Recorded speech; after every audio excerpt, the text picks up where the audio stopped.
ਸਤਿ ਸ਼੍ਰੀ ਅਕਾਲ। ਤੁਸੀਂ ਜੁੜੇ ਹੋਏ ਹੋ ਪੰਜਾਬੀ ਰੇਡੀਓ USA ਦੇ ਨਾਲ ਤੇ ਮੈਂ ਹਾਂ ਪ੍ਰਵੀਨ ਸ਼ਰਮਾ ਲੈ ਕੇ ਹਾਜ਼ਰ ਹਾਂ ਪ੍ਰੋਗਰਾਮ ਖਬਰ ਤੇ ਨਜ਼ਰ। ਖਬਰ ਤੇ ਨਜ਼ਰ ਪ੍ਰੋਗਰਾਮ ਦੇ ਵਿੱਚ ਕੀ ਅਹਿਮ ਤੇ ਕਈ ਖਾਸ ਖਬਰਾਂ ਨੂੰ ਲੈ ਕੇ ਚਰਚਾ ਕਰਨ ਦੇ ਲਈ ਜੁੜ ਚੁੱਕੇ ਨੇ ਪੰਜਾਬ ਤੋਂ ਸੀਨੀਅਰ ਪੱਤਰਕਾਰ, ਉੱਘੇ ਲੇਖਕ ਅਤੇ ਸਰਗਰਮ ਸਮਾਜਿਕ ਕਾਰਕੁਨ ਦੀਪਕ ਸ਼ਰਮਾ ਚਨਾਰਥਲ ਜੀ। ਸ਼ਰਮਾ ਸਤਿ ਸ਼੍ਰੀ ਅਕਾਲ, ਸਵਾਗਤ ਹੈ ਜੀ ਪੰਜਾਬੀ ਰੇਡੀਓ USA ਤੇ ਜੀ। ਸਤਿ ਸ਼੍ਰੀ ਅਕਾਲ ਪ੍ਰਵੀਨ ਜੀ, ਸਾਰੇ ਦਰਸ਼ਕਾਂ ਨੂੰ ਸਰੋਤਿਆਂ ਨੂੰ ਪਿਆਰ ਭਰੀ ਸਤਿ ਸ਼੍ਰੀ ਅਕਾਲ। ਸਤਿ ਸ਼੍ਰੀ ਅਕਾਲ ਜੀ। ਪ੍ਰੋਗਰਾਮ ਦੇ ਵਿੱਚ ਅੱਗੇ ਵਧਣ ਤੋਂ ਪਹਿਲਾਂ ਧੰਨਵਾਦ ਕਰਦੇ ਚਲੀਏ ਸਪਾਂਸਰਸ ਦਾ, ਜਿਹੜੇ ਜ਼ਰੀਆ ਬਣਦੇ ਨੇ ਇਹਨਾਂ ਪ੍ਰੋਗਰਾਮਾਂ ਨੂੰ ਤੁਹਾਡੇ ਤੱਕ ਪਹੁੰਚਾਉਣ ਦੇ ਲਈ। ਖਾਲਸਾ ਇੰਸ਼ੋਰੈਂਸ ਏਜੰਸੀ ਵਾਲੇ, ਜਿਨ੍ਹਾਂ ਤੋਂ ਤੁਸੀਂ ਹਰ ਤਰੀਕੇ ਦੀ ਇੰਸ਼ੋਰੈਂਸ ਲੈ ਸਕਦੇ ਹੋ। ਇੰਸ਼ੋਰੈਂਸ ਬਾਰੇ ਪਤਾ ਕਰਨ ਦੇ ਲਈ ਇਹਨਾਂ ਦਾ ਨੰਬਰ ਹੈ 408-272-2500। ਇਹ 1992 ਤੋਂ ਲਗਾਤਾਰ ਇੰਸ਼ੋਰੈਂਸ ਬਿਜ਼ਨਸ ਦੇ ਵਿੱਚ ਸ਼ਾਨਦਾਰ ਸੇਵਾਵਾਂ ਦੇ ਰਹੇ ਨੇ ਤੇ ਅਮਰੀਕਾ ਭਰ ਦੇ ਵਿੱਚ ਇੰਸ਼ੋਰੈਂਸ ਕਰਦੇ ਨੇ। ਓਬਾਮਾ ਕੇਅਰ, ਮੈਡੀਕੇਅਰ ਜਾਂ ਫਿਰ ਕਵਰਡ ਕੈਲੀਫੋਰਨੀਆ ਬਾਬਤ ਪਾਲਿਸੀ ਕਰਵਾਉਣ ਦੇ ਲਈ, ਸਲਾਹ ਲੈਣ ਦੇ ਲਈ ਅੱਜ ਹੀ ਕਾਲ ਕਰੋ 408-272-2500 ਤੇ। ਟਰਕੇਨਾ ਇਮੀਗ੍ਰੇਸ਼ਨ ਲਾ ਫਰਮ ਵਾਲੇ ਜੇ ਟਰਕੇਨਾ, ਟੌਨੀ ਟਰਕੇਨਾ ਦੇ ਨਾਲ ਤੁਸੀਂ US ਇਮੀਗ੍ਰੇਸ਼ਨ ਬਾਬਤ ਕੋਈ ਵੀ ਸਲਾਹ ਕਰਨੀ ਹੈ, ਕੋਈ ਵੀ ਸਵਾਲ ਪੁੱਛਣਾ ਤੇ ਇਹਨਾਂ ਦਾ ਨੰਬਰ ਹੈ 4159090503। Gurdeep Singh Birdi Clovis, Mandeep Singh, Sandeep Kaur San Jose, Onkar Singh Fresno, Gurnam Singh Antelope, Jarnail Singh Seattle, Mandeep Dhillon Yuba City, Lali Singh Grewal Fremont ਤੇ ਪਰਮਜੀਤ ਸਿੰਘ ਦਾਖਾ ਬਰਕਲੇ। ਇਹਨਾਂ ਸਾਰੇ ਹੀ ਸਪਾਂਸਰਸ ਦਾ ਬਹੁਤ ਬਹੁਤ ਧੰਨਵਾਦ। ਤੇ ਜੇਕਰ ਤੁਸੀਂ ਵੀ ਪੰਜਾਬੀ ਰੇਡੀਓ USA ਦੇ ਇਹਨਾਂ ਪ੍ਰੋਗਰਾਮਾਂ ਨੂੰ ਸਪਾਂਸਰ ਕਰਨਾ ਚਾਹੁੰਦੇ ਹੋ ਤਾਂ ਸਟੂਡੀਓ ਦਾ ਨੰਬਰ ਹੈ 408-272-5200। ਅੱਜ ਦਾ ਖਬਰ ਤੇ ਨਜ਼ਰ ਪ੍ਰੋਗਰਾਮ ਸਾਲ 2026 ਦੀ 16 ਤਰੀਕ ਦਾ ਪ੍ਰੋਗਰਾਮ ਹੈ, 16 ਜਨਵਰੀ ਦਾ ਪ੍ਰੋਗਰਾਮ ਹੈ ਤੇ ਦਿਨ ਅੱਜ ਸ਼ੁੱਕਰਵਾਰ ਹੈ। ਪ੍ਰੋਗਰਾਮ ਦੀ ਸ਼ੁਰੂਆਤ ਕਰੀਏ ਸ਼ਰਮਾ ਜੀ ਭਾਜਪਾ ਦੀ ਪੋਲਿਟਿਕਸ ਦੇ ਨਾਲ ਜੁੜੀ ਇੱਕ ਬੜੀ ਵੱਡੀ ਖਬਰ ਤੋਂ, ਬੜੀ ਅਹਿਮ ਖਬਰ ਤੋਂ। ਭਾਜਪਾ ਪੰਜਾਬ ਦੇ ਵਿੱਚ ਲਗਾਤਾਰ ਆਪਣੇ ਪੈਰ ਪਸਾਰਨ ਦੇ ਯਤਨ ਕਰ ਰਹੀ ਹੈ ਔਰ ਪੰਜਾਬ ਦੀ ਸਿਆਸਤ ਦੇ ਨਾਲ ਬਹੁਤ ਦਿੱਗਜ ਚਿਹਰੇ, ਮਨਪ੍ਰੀਤ ਬਾਦਲ ਵਰਗੇ ਜਿਹੜੇ ਕਿ 2 ਵਾਰੀ ਫਾਈਨਾਂਸ ਮਿਨਿਸਟਰ ਰਹਿ ਚੁੱਕੇ ਨੇ, 3 ਵਾਰੀ ਰਹਿ ਚੁੱਕੇ ਨੇ, ਸੁਨੀਲ ਜਾਖੜ ਵਰਗੇ ਚਿਹਰੇ, ਇਸ ਤੋਂ ਇਲਾਵਾ ਹੋਰ ਪ੍ਰਤਾਪ ਸਿੰਘ ਬਾਜਵੇ ਦਾ ਭਰਾ, ਕਈ ਹੋਰ ਵੱਡੇ ਚਿਹਰੇ ਨੇ, ਉਹਨਾਂ ਨੇ ਭਾਜਪਾ ਨੂੰ ਜੁਆਇਨ ਕੀਤਾ ਪਿਛਲੇ ਕਾਫੀ ਲੰਬੇ ਸਮੇਂ ਤੋਂ। ਹੁਣ 2027 ਦੀਆਂ ਚੋਣਾਂ ਦੇ ਮੱਦੇਨਜ਼ਰ ਕਈ ਹੋਰ ਚਿਹਰੇ ਭਾਜਪਾ ਦੇ ਵਿੱਚ ਸ਼ਾਮਲ ਹੋ ਰਹੇ ਨੇ। 3 ਬਰਾੜ ਜਦੋਂ ਤੋਂ ਸ਼ਾਮਲ ਹੋਏ ਨੇ, ਉਹਨਾਂ ਦੀ ਖਾਸੀ ਚਰਚਾ ਹੈ। ਇਹਨਾਂ ਦਾ ਇਹਦੇ ਨਾਲ, ਇਹਨਾਂ ਦੀ ਸ਼ਮੂਲੀਅਤ ਦੇ ਨਾਲ ਭਾਜਪਾ ਦਾ ਭਲਾ ਹੋਊਗਾ ਜਾਂ ਇਹਨਾਂ ਦਾ ਆਪਦਾ ਭਵਿੱਖ ਸੰਵਰ ਜੂਗਾ ਜੀ? ਇਹ ਤਾਂ ਵਕਤ ਤੈਅ ਕਰੂਗਾ ਜੀ ਕਿ ਕਿਹਦਾ ਭਲਾ ਹੁੰਦਾ ਤੇ ਕਿਹਦਾ ਭਵਿੱਖ ਸੰਵਰਦਾ ਜੀ। ਪਰ ਪੰਜਾਬ ਦਾ ਭਵਿੱਖ ਹਰ ਪਾਸਿਓਂ ਧੁੰਦਲਾ ਹੀ ਨਜ਼ਰ ਆਉਂਦਾ ਹੈ। ਜੀ ਜੀ, ਸਹੀ ਹੈ। 3 ਬਰਾੜ, ਇੱਕ ਸਿੱਧੂ, ਇਕੱਠੇ ਹੀ ਭਾਰਤੀ ਜਨਤਾ ਪਾਰਟੀ ਸ਼ਾਮਲ ਹੋਏ ਨੇ ਤੇ ਇਹਨਾਂ ਚੋਂ ਮਤਲਬ ਉਹ ਲੀਡਰ ਨੇ ਜਿਨ੍ਹਾਂ ਨੇ ਚੋਟੀ ਦੇ ਰੰਗ ਭਾਗ ਦੇਖੇ ਨੇ। ਜੇ ਜਗਮੀਤ ਬਰਾੜ ਦੀ ਗੱਲ ਕਰੀਏ, ਜਗਮੀਤ ਬਰਾੜ ਹੋਰੀ ਕਾਂਗਰਸ ਪਾਰਟੀ ਵੱਲੋਂ ਮੈਂਬਰ ਪਾਰਲੀਮੈਂਟ ਰਹੇ ਨੇ ਤੇ ਮਤਲਬ ਸੁਖਬੀਰ ਸਿੰਘ ਬਾਦਲ ਨੂੰ ਜਦੋਂ ਵਾਜਪਾਈ ਸਰਕਾਰ 'ਚ ਮੰਤਰੀ ਸੀ ਉਸ ਸਮੇਂ ਹਰਾ ਕੇ ਜਿੱਤੇ ਸੀ ਤੇ ਇਸ ਲਈ ਉਹ ਵੱਡਾ ਨਾਮ ਜਗਮੀਤ ਸਿੰਘ ਬਰਾੜ ਦਾ। ਫਿਰ ਉਹਨਾਂ ਨੇ ਕਈ ਘਰ ਟੋਲੇ, ਮੁੜ ਕੇ ਪੈਰ ਨਹੀਂ ਲੱਗਦੇ ਦਿਖੇ। ਕਦੇ ਤਿਵਾੜੀ ਵਾਲੀ ਕਾਂਗਰਸ ਚਲ ਜਾਓ, ਕਦੇ ਮਮਤਾ ਬੈਨਰਜੀ ਵਾਲੀ ਪਾਰਟੀ ਚਲ ਜਾਓ, ਹੈ ਨਾ, ਕਦੇ ਅਕਾਲੀ ਦਲ ਦੀ ਟਿਕਟ ਤੇ ਵੀ ਚੋਣ ਲੜ ਲਓ, ਹੈ, ਤੇ ਹੁਣ BJP ਜੀ। ਇਹਦਾ ਮਤਲਬ ਉਸੇ ਤਰ੍ਹਾਂ ਉਹਨਾਂ ਦਾ ਭਰਾ ਉਹ MLA ਵੀ ਰਹਿ ਚੁੱਕਿਆ ਤੇ ਉਹ ਵੀ ਨਾਲ ਹੀ ਇੱਧਰ ਆਇਆ ਜੀ। ਫਿਰ ਹੁਣ ਚਰਨਜੀਤ ਸਿੰਘ ਬਰਾੜ, ਕਾਫੀ ਚਰਚਿਤ ਨਾਮ ਪੰਜਾਬ ਦਾ, ਜਿਹਦੇ ਬਾਰੇ ਆਪਾਂ ਪਿਛਲੇ ਦਿਨੀ ਉਹ ਗੱਲ ਕਰਕੇ ਹਟਿਆ ਕਿ ਪੁਨਰ ਸਰਜੀਤ ਤੋਂ ਅਸਤੀਫਾ ਦਿੱਤਾ, ਕਹਿੰਦੇ ਜੀ ਭਰੇ ਮਨ ਨਾਲ। ਉਹ ਅਸਤੀਫੇ ਦਾ ਕਾਰਨ ਤਾਂ ਉਹਨੇ ਸਿਧਾਂਤ ਦੱਸਿਆ ਕਿ ਸਿਧਾਂਤ ਨਹੀਂ ਪਾਲੇ ਜਾ ਰਹੇ ਜੀ, ਤੇ ਹੁਣ ਜਿੱਥੇ ਗਏ ਨੇ ਉੱਥੇ ਕਿਹੜੇ ਸਿਧਾਂਤ ਨੇ ਜੀ ਇਹ ਤਾਂ ਹੁਣ ਪਤਾ ਨਹੀਂ, ਉਹਨਾਂ ਨੂੰ ਪਤਾ ਹੋਊਗਾ। ਪਰ ਉਹ ਹੁਣ BJP 'ਚ ਸ਼ਾਮਲ ਹੋ ਗਏ। ਇਹ ਚਰਨਜੀਤ ਬਰਾੜ ਪਹਿਲਾਂ ਮਨਪ੍ਰੀਤ ਬਾਦਲ ਦੇ ਨਾਲ PPP 'ਚ ਨਜ਼ਰ ਆਉਂਦੇ ਸੀ, ਫਿਰ ਨਾਲ ਹੀ ਅਕਾਲੀ ਦਲ 'ਚ ਆ ਗਏ ਤੇ ਮਨਪ੍ਰੀਤ ਤੋਂ ਇੱਕ ਡਿੰਗ ਅੱਗੇ ਪੱਟ ਕੇ ਸਿੱਧੇ ਸੁਖਬੀਰ ਦੇ ਖਾਸ ਬਣ ਗਏ। ਤੇ ਫਿਰ ਨਵਾਂ ਦਲ ਉੱਭਰਿਆ ਤਾਂ 5 ਮੈਂਬਰੀ ਕਮੇਟੀ ਦੇ ਸੂਤਰਧਾਰ ਬਣ ਗਏ ਤੇ ਫਿਰ ਪੁਨਰ ਸਰਜੀਤ ਦੇ ਦਫ਼ਤਰ ਦੇ ਹੈੱਡ ਬਣ ਗਏ। ਸਾਰਾ ਕੁਝ ਕੰਟਰੋਲ ਆਪਣੇ ਹੱਥ ਹੈ ਜੀ। ਤੇ ਉਸ ਤੋਂ ਬਾਅਦ ਅਚਾਨਕ ਮੋਹ ਭੰਗ ਹੋ ਗਿਆ ਤੇ ਟੁੱਟ ਕੇ ਇੱਧਰ ਆ ਗਏ ਤੇ ਹੁਣ BJP 'ਚ ਸ਼ਾਮਲ ਨੇ। ਫਿਰ ਓਂਕਾਰ ਸਿੱਧੂ ਹੋਰੀ OSD ਰਹੇ ਨੇ, ਮੁੱਖ ਮੰਤਰੀ ਭਗਵੰਤ ਮਾਨ ਦੇ ਧੂਰੀ ਖੇਤਰ ਸਾਰਾ ਦੇਖਦੇ ਸੀ, ਇਹਨਾਂ ਕੋਲੇ ਸੀ ਸਾਰਾ ਕੰਮਕਾਰ। ਪਰ ਲੰਬੀ ਹਲਕੇ ਨਾਲ ਉਸੇ ਇਲਾਕੇ ਦੇ ਲਗਭਗ ਸਾਰੇ ਸ਼੍ਰੀ ਮੁਕਤਸਰ ਸਾਹਿਬ ਦੇ ਦਾਇਰੇ ਦੇ ਲੀਡਰ ਨੇ, ਮਾਲਵੇ ਦੇ ਖੇਤਰ ਦੇ ਲੀਡਰ। ਇਹਨਾਂ ਨੂੰ ਚੰਡੀਗੜ੍ਹ ਦੇ ਵਿੱਚ BJP ਨੇ ਆਪਣੇ ਪਲੇਟਫਾਰਮ ਤੇ ਲਿਆ ਕੇ ਸ਼ਾਮਲ ਕੀਤਾ। ਠੀਕ ਹੈ। ਮੈਂ ਬੜੇ ਦਾਅਵੇ ਨਾਲ ਕਹਿ ਸਕਦਾ ਕਿ ਇਹਨਾਂ ਚਾਰਾਂ ਦੀ ਤਾਂ ਗੱਲ ਛੱਡੋ, ਜਿਹੜੇ ਬੜੇ ਨਾਂ ਤੁਸੀਂ ਲਏ ਨੇ, ਮਤਲਬ ਸੁਨੀਲ ਜਾਖੜ ਤੋਂ ਲੈ ਕੇ ਕੈਪਟਨ ਅਮਰਿੰਦਰ, ਮਨਪ੍ਰੀਤ ਬਾਦਲ ਤੱਕ, ਇਹਨਾਂ ਦੀ ਕਿਸੇ ਦੀ BJP ਨਾਲ ਵਿਚਾਰਧਾਰਾ ਨਹੀਂ ਮਿਲਦੀ। ਕੋਈ BJP ਦੀ ਸੋਚ ਦੇ ਧਾਰਨੀ ਨਹੀਂ ਹੈਗੇ ਜੀ ਜੀ। ਔਰ ਮਤਲਬ ਚਰਨਜੀਤ ਬਰਾੜ ਦੀਆਂ ਤਾਂ ਵੀਡੀਓ ਕੱਢ ਕੇ ਸੁਣ ਲਓ ਜਦੋਂ ਟੀਵੀ ਡਿਬੇਟਾਂ 'ਚ ਬੈਠਦੇ ਸੀ, ਤਦ ਬੀਜੇਪੀ ਲਈ ਰਾਏ ਕੀ ਸੀ। ਅਚਾਨਕ ਅਜਿਹਾ ਹਿਰਦੇ ਪਰਿਵਰਤਨ ਬੀਜੇਪੀ ਦੀ ਭਾਸ਼ਾ 'ਚ ਜੇ ਕਹਿਣਾ ਹੋਵੇ ਹੈ ਕਿ ਹਿਰਦੇ ਪਰਿਵਰਤਨ ਦਾ ਕਾਰਨ ਕੀ ਆ? ਸਿਰਫ ਤਾਕਤ ਦੇ ਨੇੜੇ ਰਹਿਣਾ, ਸਿਰਫ ਸੱਤਾ ਦੇ ਨੇੜੇ ਰਹਿਣਾ, ਇੱਕ ਸੱਤਾ ਤੋਂ ਬਚਣ ਲਈ ਦੂਜੀ ਸੱਤਾ ਦੇ ਨਾਲ ਚਲੇ ਜਾਣਾ। ਸਹੀ ਗੱਲ। ਜਦੋਂ ਜਾਈਏ ਕਿਤੇ ਤਾਂ ਸਲੂਟ ਵੱਜੇ, ਮਾੜੀ ਮੋਟੀ ਕੋਈ 2-4 ਗੱਡੀ, ਇੱਕ ਅੱਧੀ ਪੁਲਿਸ ਵਾਲਾ ਕੋਈ ਨਾਲ ਹੋਵੇ, ਇਹ ਉਹ ਸਾਰੇ ਲਈ। ਜੀ ਜੀ। ਆਉਂਦੇ ਸਮੇਂ 'ਚ ਮਤਲਬ ਐਮਐਲਏ ਦੀ ਚੋਣ ਲੜ ਲਈ, ਇਧਰੋਂ ਜਿੱਤੀਏ ਨਾ ਜਿੱਤੀਏ, ਕੋਈ ਦੂਈ ਪਾਰਟੀ ਮੁੱਲ ਪਾ ਲਵੇ, ਉਹਦੇ ਲਈ। ਸ਼ਾਇਦ ਸਾਨੂੰ ਰਾਜ ਸਭਾ ਭੇਜ ਦੇਣ ਜੀ, ਸਾਨੂੰ ਕੋਈ ਉੱਪਰਲਾ ਹੋਰ ਅਹੁਦਾ ਦੇ ਦੇਣ ਜੀ, ਉਹਦੇ ਲਈ। ਸਹੀ ਗੱਲ। ਸਿਰਫ ਤੇ ਸਿਰਫ ਰਾਜਨੀਤਿਕ ਲਾਲਸਾ ਲਈ, ਕੁਰਸੀ ਲਈ ਤੁਸੀਂ ਆਪਣੇ ਸਿਧਾਂਤ, ਆਪਣੇ ਨਿਯਮ, ਸੂਬੇ ਦੇ ਹੱਕ, ਸਾਰਾ ਕੁਝ ਛਿੱਕੇ ਟੰਗ ਕੇ ਜਾ ਰਹੇ ਹੋ। ਇਹ ਕਿਉਂ? ਇਹ ਤੋਂ ਪਹਿਲਾਂ ਜਿੰਨੇ ਬੀਜੇਪੀ 'ਚ ਗਏ ਆ, ਸਵਾਲ ਤਾਂ ਇਹ ਜੀ। ਔਰ ਇਹ ਦਲ ਬਦਲੀਆਂ ਦਾ ਜਿਹੜਾ ਆਮ ਆਦਮੀ ਪਾਰਟੀ ਨੇ ਜਿੰਨੇ ਲੀਡਰ ਲਿਆ ਕੇ ਦੂਏ ਪਾਸੇ ਲੜਾਏ ਨੇ, ਉੱਥੇ ਕਿੱਥੇ ਸਿਧਾਂਤ ਹੈ? ਮੈਨੂੰ ਦੱਸ ਦਿਓ। ਸੋ ਜਦੋਂ ਸਿਧਾਂਤ ਨੂੰ ਤਲਾਂਜਲੀ ਦੇ ਦੇਵੇ ਸਿਆਸਤ, ਜਦੋਂ ਸਿਆਸਤ ਬਿਜ਼ਨਸ ਬਣ ਜਾਵੇ, ਵਪਾਰ ਬਣ ਜਾਵੇ, ਕਾਰੋਬਾਰ ਬਣ ਜਾਵੇ, ਤੇ ਲੋਕ ਦੱਸੋ ਕਿਹੜੇ ਖੂਚ ਡਿੱਗਣ ਜੀ। ਹੁਣ ਮੈਨੂੰ ਦੱਸੋ ਕਿ ਪੰਜਾਬ ਦਾ ਕੀ ਕਸੂਰ ਹੈ ਜੇ ਬੀਜੇਪੀ 'ਚ ਇਹੋ ਜਿਹੇ ਲੀਡਰ ਜਾ ਰਹੇ ਨੇ ਸਾਰੇ? ਜੀ ਜੀ। ਜਾਂ ਪੰਜਾਬ ਦੇ ਹਿੰਦੂ ਭਾਈਚਾਰੇ ਦਾ, ਵਪਾਰੀ ਵਰਗ ਦਾ, ਸ਼ਹਿਰੀ ਵਰਗ ਦਾ ਕੀ ਕਸੂਰ ਆ? ਕੱਲ ਨੂੰ ਗਾਲਾਂ ਉਹਨਾਂ ਨੂੰ ਪੈਣੀਆਂ ਕਿ ਜੀ ਵੋਟਾਂ ਤੁਸੀਂ ਪਾ ਰਹੇ ਹੋ। ਸਹੀ ਹੈ ਨਾ ਜੀ। ਕਿ ਮਤਲਬ ਪੰਜਾਬ 'ਚ ਜਦੋਂ ਵੀ ਗੱਲ ਹੁੰਦੀ ਆ, ਪੰਜਾਬ ਦਾ ਹਿੰਦੂ ਉਹਨਾਂ ਨਾਲ, ਪੰਜਾਬ ਦਾ ਸ਼ਹਿਰੀ ਵਰਗ ਉਹਨਾਂ ਨਾਲ, ਠੀਕ ਹੈ। ਤੇ ਫਿਰ ਲੀਡਰ ਸਾਰੇ ਇਹ ਸ਼ਾਮਲ ਹੋ ਰਹੇ ਨੇ ਜਿਹੜੇ ਘਾਟ ਘਾਟ ਦਾ ਪਾਣੀ ਪੀ ਚੁੱਕੇ ਨੇ, ਜਿਹੜੇ ਕੌਮ ਦੀਆਂ, ਪੰਥ ਦੀਆਂ, ਸਿਧਾਂਤ ਦੀਆਂ, ਸੂਬੇ ਦੀਆਂ, ਹੈ ਨਾ, ਮਤਲਬ ਇਹਨਾਂ ਦੀ ਗੁਣਗਾਨ ਗਾਉਂਦੇ ਸੀ, ਉਹ ਕਿੱਥੇ ਨੇ ਹੁਣ ਅੱਜ? ਇੱਧਰ ਕਿਉਂ ਨਹੀਂ? ਇਹ ਸਥਿਤੀ ਜਿਹੜੀ ਆ, ਉਹ ਇੱਕ ਤਾਂ ਸਿਆਸੀ ਲੀਡਰਾਂ ਦਾ ਚਿਹਰਾ ਮੋਹਰਾ ਸਾਡੇ ਸਾਹਮਣੇ ਬੇਨਕਾਬ ਕਰ ਰਹੀ ਹੈ। ਦੂਏ ਪਾਸੇ ਬੀਜੇਪੀ ਜੀ, ਬੀਜੇਪੀ ਇੱਕ ਤਰੀਕੇ ਨਾਲ ਉਹਨਾਂ ਦਾ ਇੱਕ ਨੁਕਤੀ ਫਾਰਮੂਲਾ ਹੈ ਕਿ ਜਾਂ ਤਾਂ ਪੰਜਾਬ 'ਚ ਅਸੀਂ ਆਈਏ, ਜਾਂ ਫਿਰ ਜੇ ਅਕਾਲੀ ਦਲ ਸਾਡੇ ਨਾਲ ਨਹੀਂ ਆਉਂਦਾ ਤਾਂ ਉਹ ਨਾ ਕਦੇ ਆਵੇ, ਕਾਂਗਰਸ ਨੂੰ ਅਸੀਂ ਦੇਸ਼ ਦੇ ਨਕਸ਼ੇ ਤੋਂ ਮਿਟਾਈਏ, ਜੇ ਆਪ ਨਹੀਂ ਜਿੱਤ ਪਾ ਰਹੇ ਚਾਹੇ ਆਮ ਆਦਮੀ ਪਾਰਟੀ ਨੂੰ ਜਿਤਾ ਲਈਏ। ਪਰ ਮਤਲਬ ਇਹ ਤਰੀਕਾ, ਉਹਨਾਂ ਦਾ ਤਰੀਕਾ ਇਹ ਹੈ ਕਿ ਜਿਹੜਾ ਸਾਡੇ ਕੰਟਰੋਲ 'ਚ ਰਹੇ, ਚਾਹੇ ਉਹ ਭਾਈਵਾਲ ਦੇ ਤੌਰ ਤੇ, ਚਾਹੇ ਬਾਹਰੋਂ, ਉਹ ਸੱਤਾ 'ਚ ਆ ਜਾਵੇ, ਕੋਈ ਦਿੱਕਤ ਨਹੀਂ। ਪਰ ਜਿਵੇਂ ਬੀਜੇਪੀ ਪੰਜਾਬ 'ਚ ਹੁੱਕ ਐਂਡ ਕਰੁੱਕ ਤਰੀਕੇ ਨਾਲ ਐਂਟਰ ਕਰ ਰਹੀ ਆ, ਉਹਨਾਂ ਦਾ ਫੋਕਸ ਹੁਣ ਮਾਲਵੇ ਤੇ ਵੱਡੇ ਤੌਰ ਤੇ ਆ, ਕਿਉਂਕਿ ਉਹਨਾਂ ਨੇ ਇੱਕ ਫਾਰਮੂਲਾ ਚੈੱਕ ਕਰਕੇ ਦੇਖ ਲਿਆ ਕਿ ਪੰਜਾਬ ਹੈ, ਇਹ ਬਾਕੀ ਸੂਬਿਆਂ ਵਾਂਗ ਸੂਬਾ ਨਹੀਂ ਹੈਗਾ ਕਿ ਇੱਥੇ ਇਕੱਲੇ ਧਰਮ ਦੇ ਪੱਤੇ ਤੇ, ਜਾਤ ਦੇ ਪੱਤੇ ਤੇ ਖੇਡਿਆ ਜਾਊਗਾ। ਨਾ ਸਾਰਾ ਦਲ ਤੋਂ ਉਹਨਾਂ ਨਾਲ ਸਿੱਧਾ ਤੁਰਨ ਵਾਲਾ, ਨਾ ਸਾਰਾ ਹਿੰਦੂ ਵਰਗ ਉਹਨਾਂ ਨਾਲ ਸਿੱਧਾ ਤੁਰਨ ਵਾਲਾ ਜੀ। ਸਹੀ। ਤੋ ਇਸ ਨੂੰ ਲੱਗਿਆ ਕਿ ਜਦੋਂ ਧਰਮ ਤੇ ਇਹਦੇ ਵਾਲਾ ਪੱਤਾ ਨਹੀਂ ਖਿਲਦਾ, ਫਿਰ ਉਹ ਹਰ ਹਿੱਲੇ ਮਤਲਬ ਸਿੱਖ ਲੀਡਰ, ਜੱਟ ਲੀਡਰ, ਵੱਖ-ਵੱਖ ਭਾਈਚਾਰੇ ਦੇ ਲੀਡਰ ਉਹ ਲਿਆਉਣਾ ਚਾਹੁੰਦੇ ਨੇ ਕਿ ਕੋਈ ਤਾਂ ਕੁਝ ਲਿਆਵੇ, ਕੁਝ ਪ੍ਰਭਾਵ ਤਾਂ ਸਿਰਜੇ ਜਾਵੇ। ਮੈਨੂੰ ਨਹੀਂ ਪਤਾ ਜਗਮੀਤ ਬਰਾੜ ਇੰਨੇ ਘਰਾਂ ਦਾ ਮਤਲਬ ਫੇਰਾ ਲਾਉਣ ਤੋਂ ਬਾਅਦ ਕਿੰਨੀ ਕੁ ਆਪਣੀ ਪੱਕੀ ਵੋਟ ਨਾਲ ਲਈ ਫਿਰਦੇ ਆ। ਮੈਨੂੰ ਨਹੀਂ ਪਤਾ ਚਰਨਜੀਤ ਬਰਾੜ ਕੋਲ ਕੋਈ ਪੱਕੀ ਵੋਟ ਹੈ ਵੀ ਕਿ ਨਹੀਂ। ਮੈਨੂੰ ਨਹੀਂ ਪਤਾ ਕਿ ਜਿਹੜਾ OSP ਸੀਗਾ ਭਗਵੰਤ ਮਾਨ ਦਾ ਆਪਣੀ ਕੋਈ ਵੋਟ ਬਣਾ ਵੀ ਪਾਇਆ ਕਿ ਨਹੀਂ। ਕੌਣ ਜਾਣਗੇ ਇਹਨਾਂ ਦੇ ਨਾਲ? ਕਿੰਨੇ ਕੁ ਵੋਟ ਚਲੀ ਜਾਊਗੀ ਇਹਨਾਂ ਦੇ ਨਾਲ? ਕਿਹੜੀ ਵੋਟ ਚਲੀ ਜਾਊਗੀ? ਇਹ ਤਾਂ ਹੁਣ ਬੀਜੇਪੀ ਜਾਣੇ ਉਹ ਲੈ ਕੇ ਕਿਉਂ ਆਈ ਆ। ਹਾਂ, ਜੇ ਇਸ ਭਲੇਖੇ 'ਚ ਗਏ ਨੇ ਕਿ ਅਸੀਂ ਲੈ ਜਾਂਦੇ ਹੀ ਖੱਟ ਲਾਂਗੇ ਵੀ ਮੋਦੀ ਦਾ ਰਾਜ ਹੈ ਦੇਸ਼ ਦੇ ਵਿੱਚ, ਮੋਦੀ ਦਾ ਡੰਕਾ ਵੱਜਦਾ ਜੀ, ਡਰ ਹੈ ਜੀ ਮੋਦੀ ਦਾ, ਤਾਂ ਫਿਰ ਪੁੱਛੋ ਕੈਪਟਨ ਅਮਰਿੰਦਰ ਸਿੰਘ ਨੂੰ ਕੀ ਖੱਟੀ ਬੈਠਾ ਜਿਹੜਾ ਗਿਆ। ਉਹ ਤਾਂ ਚੀਕਾ ਮਾਰਦਾ, ਉਹ ਤਾਂ ਕਹਿੰਦਾ ਮੈਨੂੰ ਪੁੱਛਦੇ ਹੀ ਨਹੀਂ, ਮੈਨੂੰ ਸੁਣਦੇ ਹੀ ਨਹੀਂ। ਸਹੀ। ਸੁਨੀਲ ਜਾਖੜ ਨੂੰ ਪ੍ਰਧਾਨਗੀ ਮਿਲ ਗਈ ਪੰਜਾਬ ਦੀ, ਹੋਰ ਅਗਲੇ ਕਹਿੰਦੇ ਅਸੀਂ ਕੀ ਦੇ ਦਈਏ, ਤਾਂ ਵੀ ਉਹ ਅਸਤੀਫਾ ਤੱਕ ਚੱਕੀ ਫਿਰਦਾ ਕਿ ਚੱਕੋ ਮੈਨੂੰ ਨਹੀਂ ਲੋੜ। ਪੁੱਛਦੇ ਹੀ ਨਹੀਂ ਕਿ ਤੁਰਿਆ ਫਰੀ ਜਾਣਾ, ਚੱਲ ਜਾਵੇ ਕਿੱਥੇ ਜੀ। ਸੋ ਇਹ ਕੀ ਸੋਚਦੇ ਨੇ ਕਿ ਇਹਨਾਂ ਨੂੰ ਪੁੱਛਣਗੇ, ਅਗਲਿਆਂ ਨੇ ਸ਼ਾਮਲ ਕਰ ਲਏ, ਹੁਣ ਛੱਡ ਦੇਣੇ ਆ। ਰਾਜਸਥਾਨ ਦੇ ਵਿੱਚ ਇੱਕ ਲੀਡਰ ਬੀਜੇਪੀ 'ਚ ਆਇਆ ਸੀ, ਛੱਡ ਕੇ ਵਾਪਸ ਚੱਲਿਆ ਸੀ, ਉਹਦੇ ਸਾਰਾ ਕੁਝ ਚੱਕ ਲੋ ਜੀ, ਧਰ ਲੋ ਜੀ, ਕਰ ਲੋ ਜੀ, ਕਾਰਵਾਈ ਹੋ ਗਈਆਂ। ਸੋ ਅੱਧ ਦਾ ਡਰ ਕੇ ਨਹੀਂ ਵਾਪਸ ਜਾਂਦੇ, ਫਿਰ ਕੇ ਫਰੀ ਜਾਓ ਖੁੱਲੇ।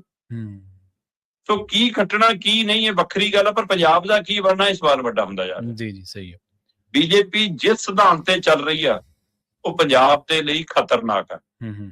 ਤੇ ਮੈਨੂੰ ਇਹ ਅੰਗਰੇਜ਼ ਰਾਜ ਵਾਲੀ ਸਥਿਤੀ ਲੱਗਦੀ ਆ ਕਿ ਜਿਵੇਂ ਅੰਗਰੇਜ਼ਾਂ ਨੇ ਸਭ ਤੋਂ ਅਖੀਰ 'ਚ ਆ ਕੇ ਪੰਜਾਬ ਨੂੰ ਕੰਟਰੋਲ ਕੀਤਾ, ਬਹੁਤ ਔਖਾ ਕੰਟਰੋਲ ਹੋਇਆ, ਬੜੀ ਸ਼ਾਸਨ ਕੰਟਰੋਲ ਹੋਇਆ, ਤੇ ਪਰ ਉਹ ਤੋਂ ਬਾਅਦ ਕੀ ਹੋਇਆ ਇਹ ਸਭ ਨੂੰ ਪਤਾ ਕਿ ਫਿਰ ਅੰਗਰੇਜ਼ ਰਾਜ ਦਾ ਖਾਤਮਾ ਹੋਇਆ। ਕਿਤੇ ਇਹ ਤਾਂ ਨਹੀਂ ਗਾ ਕਿ ਬੀਜੇਪੀ ਨੂੰ ਲੱਗਦਾ ਹੋਵੇ ਕਿ ਇੱਥੇ ਹਰ ਹਿੱਲੇ ਆਉਣਾ ਹੀ ਆਉਣਾ, ਤੇ ਆਉਣ ਤੋਂ ਬਾਅਦ ਫਿਰ ਕੀ ਹੋਣਾ। ਠੀਕ ਹੈ, ਮਤਲਬ ਪੈਸੇ ਦੀ ਤਾਕਤ ਨਾਲ ਸੱਤਾ ਦੇ ਦਮ ਤੇ ਕੋਈ ਵੀ ਕਿਤੇ ਵੀ ਜਿੱਤ ਸਕਦਾ। ਲੋਕ ਕਿਸੇ ਨੂੰ ਵੀ ਚੁਣ ਸਕਦੇ ਆ, ਲੋਕਤੰਤਰਕ ਮੁਲਕ ਹੈ। ਜੇ ਇਹਨਾਂ ਨੂੰ ਵੋਟਾਂ ਪਾਉਣੀਆਂ ਚਾਹਣ ਲੋਕ, ਪੰਜਾਬ ਵੈਸੇ ਵੀ ਤਜਰਬੇ ਕਰਦਾ ਹੈ। ਸਹੀ, ਠੀਕ ਹੈ ਨਾ। ਇੱਥੇ ਹਮੇਸ਼ਾ ਤੁਸੀਂ ਝਾਤ ਮਾਰ ਕੇ ਦੇਖ ਲਓ, ਮਾਲਵਾ ਦਾ ਇਸ ਕੰਮ ਲਈ ਖਾਸ ਜਾਣਿਆ ਜਾਂਦਾ ਹੈ। ਕਦੇ ਕਾਮਰੇਡਾਂ ਨੂੰ ਵੀ ਜਿਤਾ ਹੁੰਦਾ, ਕਦੇ ਅਕਾਲੀਆਂ ਨੂੰ ਵੀ ਜਿਤਾ ਹੁੰਦਾ, ਕਦੇ ਕਾਂਗਰਸੀਆਂ ਨੂੰ ਵੀ ਜਿਤਾ ਹੁੰਦਾ, ਕਦੇ ਗਰਮ ਖਿਆਦੀ ਨੂੰ ਵੀ ਜਿਤਾ ਹੁੰਦਾ, ਹੈ ਨਾ। ਤੇ ਆਮ ਆਦਮੀ ਵਾਲੇ ਬਦਲਾਅ ਵਾਲੇ ਵੀ ਜਿਤਾ, ਜਿਹਨਾਂ ਨੂੰ ਜਾਣਦਾ ਪਛਾਣਦਾ ਕੋਈ ਨਹੀਂ ਸੀ। ਕੋਈ ਚੱਕਰ ਨਹੀਂ, ਹੋ ਸਕਦਾ ਕਿ ਕੱਲ ਨੂੰ ਇਹਨਾਂ ਦਾ ਵੀ ਗੁਣੂਆ ਪੈ ਜਾਵੇ। ਨੀਤੀ ਕੀ ਹੈ, ਨੀਅਤ ਕੀ ਹੈ, ਇਸ ਨੂੰ ਧਿਆਨ 'ਚ ਰੱਖਣਾ ਪੰਜਾਬ ਲਈ ਬਹੁਤ ਜ਼ਰੂਰੀ ਹੈ। ਇਹ ਲੀਡਰਾਂ ਦੇ ਜਾਣ ਤੋਂ ਬਾਅਦ ਵੀ, ਇੰਨੇ ਲੀਡਰਾਂ ਦੇ ਥੋਕ 'ਚ ਜਾਣ ਤੋਂ ਬਾਅਦ ਵੀ ਬੀਜੇਪੀ ਆਪਣਾ ਉਹ ਪ੍ਰਭਾਵ ਅਜੇ ਤੱਕ ਪੰਜਾਬ 'ਚ ਛੱਡ ਨਹੀਂ ਪਾ ਰਹੀ। ਜੀ ਸਹੀ ਹੈ। ਆਪਾਂ ਨਾ ਅਕਸਰ ਜਦੋਂ ਤੁਸੀਂ ਸ਼ਰਮਾ ਜੀ ਗੱਲ ਕਰਦੇ ਹੁੰਦੇ ਆ ਪੋਲੀਟੀਕਲ ਆਈਡੀਓਲੋਜੀ ਦੀ, ਆਪਾਂ ਗੱਲ ਕਰਦੇ ਹਾਂ ਵੀ ਸਿਆਸੀ ਕੋਈ ਵਿਚਾਰਧਾਰਾ ਜਿਹੜੀ ਆ ਉਹ ਹੋਣੀ ਬਹੁਤ ਜ਼ਰੂਰੀ ਹੈ, ਚਾਹੇ ਤੁਹਾਡੀ ਕੋਈ ਵੀ ਹੋਵੇ, ਖੱਬੇ ਪੱਖੀ, ਸੱਜੇ ਪੱਖੀ, ਲਿਬਰਲ, ਕੋਈ ਵੀ ਹੋ ਸਕਦੀ ਹੈ। ਪਰ ਉਹ ਹੁਣ ਵਿਚਾਰਧਾਰਾ ਮੰਨਫੀ ਹੋਈ ਪਈ ਹੈ, ਲੋਕਾਂ ਦੀ ਹੈ ਨਹੀਂ, ਪਾਰਟੀਆਂ। ਜੀ ਬੀਜੇਪੀ ਦੀ ਤਾਂ ਆਪਣੀ ਵਿਚਾਰਧਾਰਾ ਹੈ ਨਾ। ਹਾਂਜੀ ਹਾਂਜੀ, ਉਹੀ ਤਾਂ ਕਹਿਣਾ, ਅਗਲੇ ਤਾਂ ਆਪਣੀ ਵਿਚਾਰਧਾਰਾ ਚੱਕੀ ਫਿਰਦੇ ਆ, ਪਰ ਜਿਹੜੇ ਲੀਡਰ ਜਾ ਰਹੇ ਆ ਉਹਨਾਂ ਦੀ ਉਹ ਵਿਚਾਰਧਾਰਾ ਵੀ ਨਹੀਂ ਹੈ ਨਾ। ਇਹਦਾ ਮਤਲਬ ਜਿਹੜੀ ਤੁਸੀਂ ਪਿਛਲੀ ਦਿਖਾਵਾ ਕਰਦੇ ਸੀ ਉਹ ਵੀ ਥੋੜੀ ਟਕਵੰਜ ਸੀ ਇਹਦਾ ਮਤਲਬ। ਜੀ ਜੀ ਬਿਲਕੁਲ। ਤੇ ਇਸੇ ਵਿਚਾਰਧਾਰਾ ਦੀ ਅਣਹੋਂਦ ਕਰਕੇ, ਘਾਟ ਹੋਣ ਕਰਕੇ, ਕਿਉਂਕਿ ਵਿਚਾਰਧਾਰਾ ਨਹੀਂ ਹੈ ਕਿਸੇ ਵਿਅਕਤੀ ਵਿਸ਼ੇਸ਼ ਦੀ, ਕਿਸੇ ਲੀਡਰ ਵਿਸ਼ੇਸ਼ ਦੀ, ਇਸ ਕਰਕੇ ਉਹਨੂੰ ਪਤਾ ਹੀ ਨਹੀਂ ਲੱਗ ਰਿਹਾ। ਲੋਕ ਰਾਜਾਂ ਦੇ ਅਧਿਕਾਰਾਂ ਦੀ ਲੜਾਈ ਲੜਨ ਵਾਲੇ ਲੋਕ ਅੱਜ ਕੇਂਦਰੀਕਰਨ ਦੀ ਹਮਾਇਤ ਕਰੀ ਜਾਂਦੇ ਆ। ਇਹਦਾ ਮਤਲਬ ਹੈ ਕਿ ਸਿਆਸੀ ਤੌਰ ਤੇ ਕੋਈ ਵਿਚਾਰਧਾਰਾ ਨਹੀਂ ਹੈ ਬਚੀ, ਕੋਈ ਕਮੈਂਟ ਨਹੀਂ ਬਚਿਆ, ਕੋਈ ਟਿੱਪਣੀ ਨਹੀਂ ਬਚੀ, ਕੋਈ ਖੋਖਲਾ ਪਾਣਾ ਹੈ। ਇਹ ਆ ਦੌੜ ਹੈ ਕਿ ਬਈ ਜਿਹਦੀ ਗੱਡੀ ਤੇਜ਼ ਭੱਜਦੇ ਉਸ ਗੱਡੀ 'ਚ ਚੜ ਜਾਓ ਬਸ, ਕਿਵੇਂ ਨਾ ਕਿਵੇਂ। ਸੋ ਇਹ ਪ੍ਰਵੀਨ ਜੀ, ਕੱਲ ਪੰਜਾਬ ਭਰ 'ਚ ਜ਼ਿਲ੍ਹਾ ਪੱਧਰ ਤੇ ਧਰਨੇ ਲੱਗੇ ਆ, ਦੇਸ਼ ਭਰ ਧਰਨੇ ਲੱਗਿਆ। ਕੇਂਦਰ ਜਿਹੜੇ ਨਵੇਂ ਕਾਨੂੰਨ ਚੱਕੀ ਫਿਰਦਾ ਹੈ, ਲੇਬਰ ਕੋਡ, ਬਿਜਲੀ ਸੋਧ, ਮਨਰੇਗਾ, ਇਹ ਸਾਰੀ ਯੋਜਨਾਵਾਂ, ਹੈ ਨਾ। ਤੁਸੀਂ ਇਹ ਦੇਖੋ ਨਾ ਕਿ ਤੁਸੀਂ ਜੀ ਰਾਮ ਜੀ ਯੋਜਨਾ ਲਿਆਉਣੀ ਹੈ, ਨਵੀਂ ਲਿਆਓ, ਸਹੀ ਗੱਲ, ਪਿਛਲੀ ਨੂੰ ਨਾ ਬਦਲੋ। ਤੁਸੀਂ ਕਾਲਜ ਖੋਲਣਾ ਦਿੱਲੀ 'ਚ, ਨਵਾਂ ਖੋਲੋ। ਭਾਈ ਦਿਆਲ ਸਿੰਘ ਈਵਨਿੰਗ ਕਾਲਜ ਦਾ ਨਾਂ ਕਿਉਂ ਬਦਲਣਾ? ਜੀ ਜੀ ਸਹੀ ਹੈ ਨਾ। ਪਹਿਲਾਂ ਵੀ ਪਿਛਲੇ ਸਾਲਾਂ 'ਚ ਬਦਲਣ ਦੀ ਕੋਸ਼ਿਸ਼ ਹੋਈ ਸੀ, ਤਦ ਵੀ ਕੱਲ ਗੁਜਰਾਲ ਹੋਰੀ ਵੀ ਬੋਲ ਰਹੇ ਸੀਗੇ, ਉਹ ਕਹਿੰਦੇ ਵੀ ਤੁਸੀਂ ਸੰਸਦ 'ਚ ਲੋਕਾਂ ਨੂੰ ਯਕੀਨ ਦਿਵਾਇਆ ਬਦਲਾਂਗੇ। ਹੁਣ ਕਿੱਥੇ ਆ ਕਿ ਵਿਰੋਧ ਨਾ ਹੋਵੇ, ਭਾਈ ਦਿਆਲ ਸਿੰਘ ਦਾ ਨਾਮ ਬਦਲ ਦਿੰਦੇ ਆ, ਉਹਨਾਂ ਦੇ ਬਾਬਾ ਬੰਦਾ ਸਿੰਘ ਬਹਾਦਰ ਦਾ ਰੱਖ ਦਿੰਦੇ ਆ। ਬਾਬਾ ਬੰਦਾ ਸਿੰਘ ਬਹਾਦਰ ਦੇ ਨਾਂ ਤੇ ਨਾਂ ਖੋਲ ਦੋ। ਸੋ ਇਸ ਲਈ ਆਪ ਹੀ ਲੋਕਾਂ 'ਚ, ਉਹਨਾਂ ਲੋਕਾਂ 'ਚ ਟਕਰਾਅ ਪੈਦਾ ਕਰ ਦੋ, ਵਿਗਾੜ ਪੈਦਾ ਕਰ ਦੋ। ਇਹ ਰਾਜਨੀਤੀ ਹੈ। ਇਹ ਕਿਹੜੀ ਰਾਜਨੀਤੀ ਹੈ ਜੀ? ਦੇਸ਼ ਪੱਖੀ, ਸੂਬਾ ਪੱਖੀ, ਲੋਕ ਪੱਖੀ। ਜੀ ਸਹੀ ਹੈ, ਬਿਲਕੁਲ। ਤੇ ਅਗਲੀ ਗੱਲ ਕਰੀਏ ਪੁਨਰ ਸੁਰਜੀਤ ਅਕਾਲੀ ਦਲ ਦੀ, ਜਿਹਨੇ ਪਹਿਲਾਂ ਤਾਂ ਕਾਫੀ ਸਰਗਰਮੀਆਂ ਵਿੱਢੀਆਂ ਸਨ, ਪਰ ਹੁਣ ਕਹਿੰਦੇ ਵੀ ਪੁਨਰ ਸੁਰਜੀਤ ਭੰਗ ਹੋ ਗਿਆ, ਨਵੇਂ ਸਿਰੋਂ ਬਣਨਗੇ ਜਾਂ ਕੋਈ ਬੰਤਰ ਬਣੂਗੀ ਵੀ, ਜਾਂ ਫਿਰ ਬਣੇਗੀ ਨਹੀਂ, ਇਹ ਵੀ ਸਵਾਲ ਖੜਾ ਹੋ ਗਿਆ ਜੀ ਨਾਲ ਦੀ ਨਾਲ। ਪ੍ਰਵੀਨ ਜੀ, ਅਜੇ ਤੱਕ ਪੁਨਰ ਸੁਰਜੀਤ ਹੈ ਉਹਨਾਂ ਦੀ ਨਜ਼ਰ 'ਚ ਤਾਂ। ਅਜੇ ਤੱਕ ਤਾਂ ਪ੍ਰਧਾਨ ਜੀ ਵੀ ਹੈਗੇ, ਕਮੇਟੀਆਂ ਵੀ ਹੈਗੀਆਂ, ਸਾਰਾ ਕੁਝ ਹੈਗਾ, ਪਰ ਮੀਟਿੰਗ 'ਚ ਭੰਗ ਕਰ ਚੁੱਕੇ ਨੇ ਜੀ।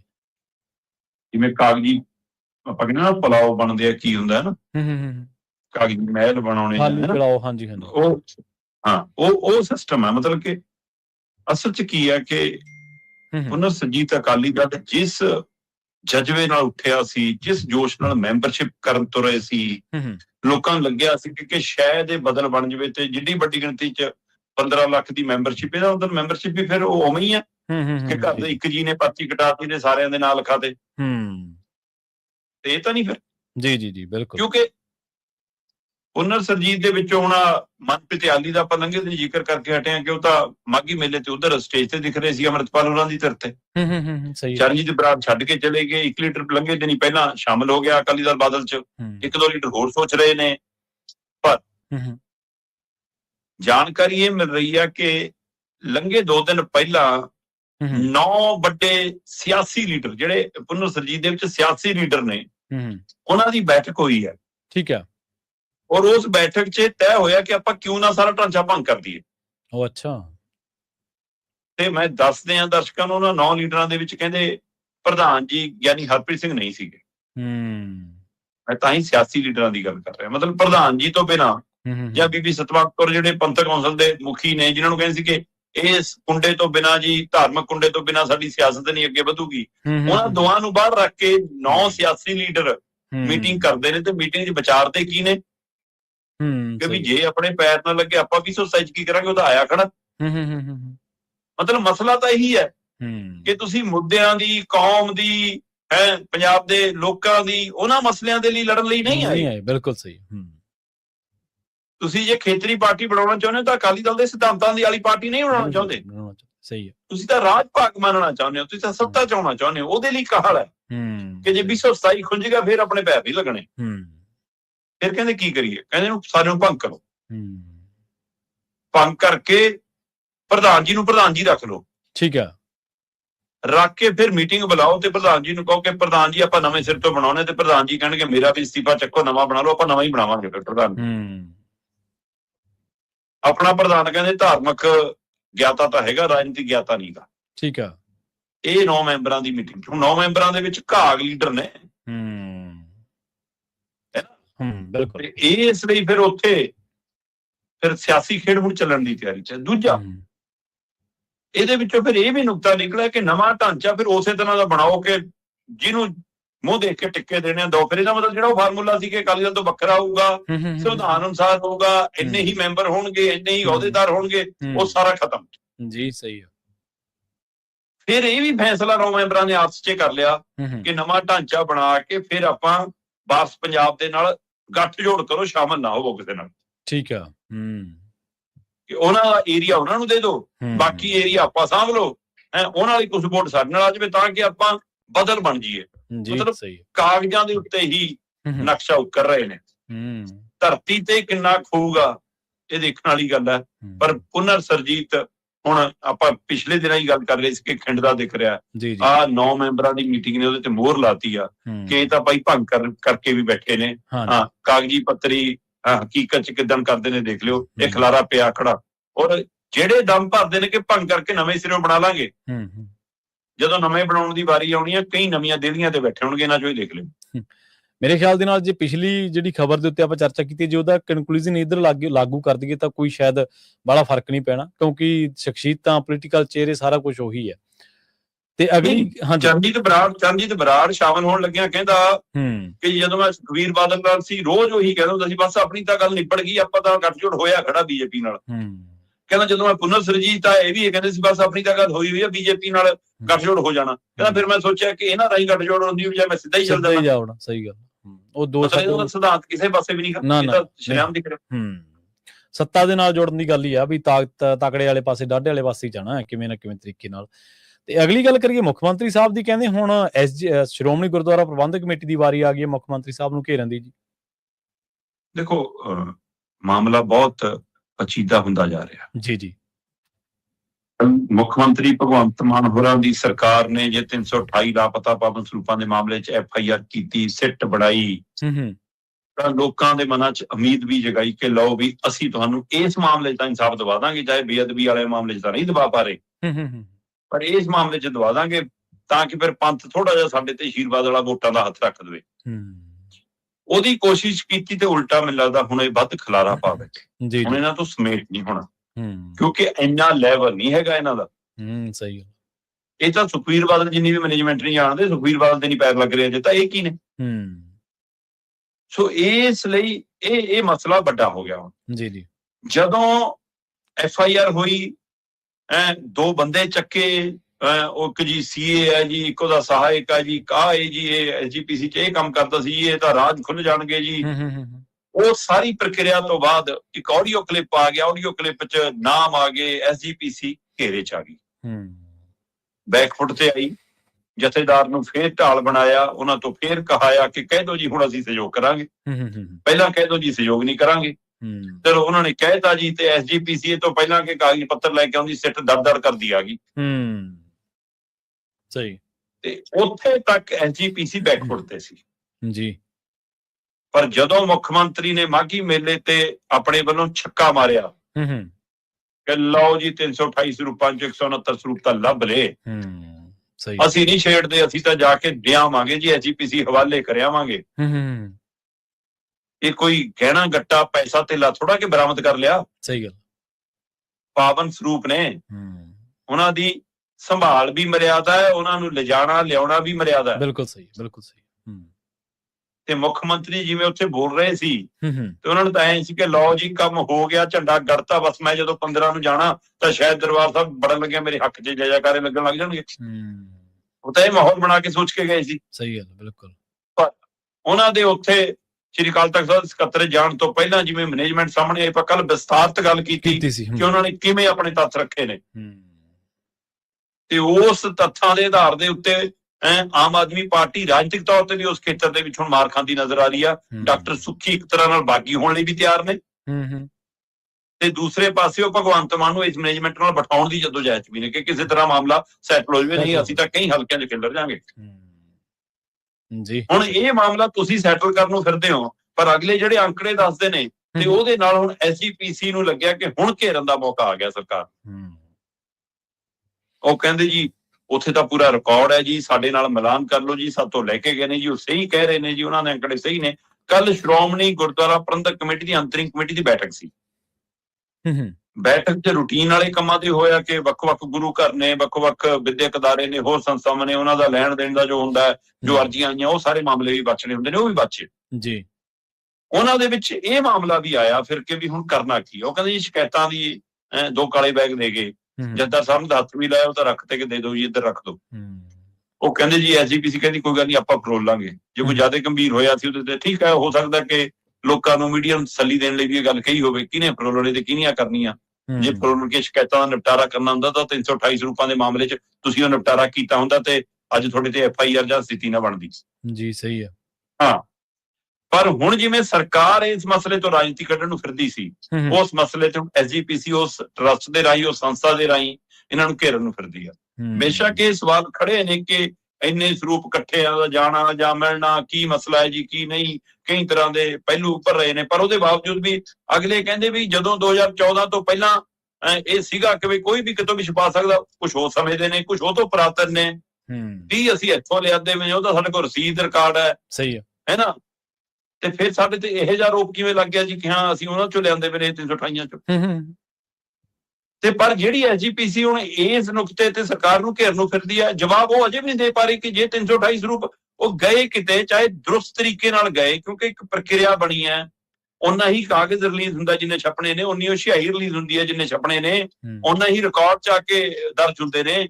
ਜੇ ਉਹ ਉਨੇ ਹੀ ਛਪੇ ਨੇ ਤੇ ਪਰ ਉਹਦੀ ਭੇਟਾ ਉਨੀ ਰਿਕਾਰਡ 'ਚ ਦਰਜ ਨਹੀਂ, ਤਾਂ ਉਹ ਫਿਰ ਕਿਹਨੇ ਦਿੱਤੇ ਤੇ ਕਿਹਨੂੰ ਦਿੱਤੇ, ਇਹ ਤਾਂ ਸ਼੍ਰੋਮਣੀ ਕਮੇਟੀ ਦੱਸੇ ਸੰਗਤ ਨੂੰ। ਸਹੀ ਹੈ। ਦੱਸ ਤੁਸੀਂ ਵੀ ਨਹੀਂ ਪਾ ਰਹੇ ਅਜੇ ਤੱਕ। ਅਸੀਂ ਨਹੀਂ ਕਹਿੰਦੇ ਕਿ ਉਹ ਕਿਤੇ ਬੇਅਦਬੀ ਹੋ ਰਹੀ ਹੈ, ਮੈਂ ਕਹਿੰਦਾ ਆਦਰ ਸਤਿਕਾਰ ਨਾਲ ਵੀ ਪਏ ਨੇ, ਪਰ ਜਾਣਕਾਰੀ ਤਾਂ ਦਿਓ ਕਿ ਉਨੀ ਸਿਆਹੀ, ਉਨੀ ਪ੍ਰਿੰਟਿੰਗ ਵਾਲੇ ਉਹ ਗੁਰੂ ਗ੍ਰੰਥ ਸਾਹਿਬ ਹਨ ਕਿੱਥੇ ਜੀ। ਸਹੀ ਹੈ। ਤੇ ਤੁਸੀਂ ਜਵਾਬ ਨਹੀਂ ਦੇ ਪਾ ਰਹੇ ਹੁਣ ਜੀ ਸਰਕਾਰ ਨੂੰ। ਸੋ ਇਸ ਲਈ ਦੋਵੇਂ ਧਿਰਾਂ ਦਾ ਟਕਰਾਅ ਫਿਰ ਵੱਧ ਸਕਦਾ ਜੀ। ਤੇ ਰਾਜਨੀਤਿਕ ਡੈਮੇਜ ਕੰਟਰੋਲ ਕਰਨ ਲਈ ਦੋਵੇਂ ਧਿਰਾਂ ਇੱਕੋ ਦਮ ਚੁੱਪ ਵੀ ਕਰ ਸਕਦੀ ਜੀ। ਕਿ ਨਾ ਤੁਸੀਂ ਸਾਨੂੰ ਛੇੜਿਓ ਨਾ ਅਸੀਂ ਤੁਹਾਨੂੰ ਛੇੜੀਏ। ਅਕਾਲੀ ਦਲ ਨੂੰ ਆਪਣਾ ਡਰ ਪੈ ਗਿਆ ਸੀ, ਹੁਣ ਆਮ ਆਦਮੀ ਪਾਰਟੀ ਨੂੰ ਆਪਣਾ ਡਰ ਪੈ ਗਿਆ, ਸੁੱਖੀ ਨੂੰ ਆਪਣੇ ਰਾਜਨੀਤਿਕ ਭਵਿੱਖ ਦਾ ਡਰ ਪੈ ਗਿਆ। ਸੋ ਇਸ ਦੇ ਵਿੱਚੋਂ ਇਹ ਮਾਮਲਾ ਹੁਣ ਸੈਟਲ ਹੋਣ ਦੇ ਲਈ ਜ਼ੋਰ ਜਮਾਇਸ਼ ਚੱਲ ਰਹੀ ਆ ਕਿ ਮਾਮਲੇ ਨੂੰ ਫਿਰ ਠੰਡੇ ਵਾਸਤੇ ਪਾ ਦਿਓ।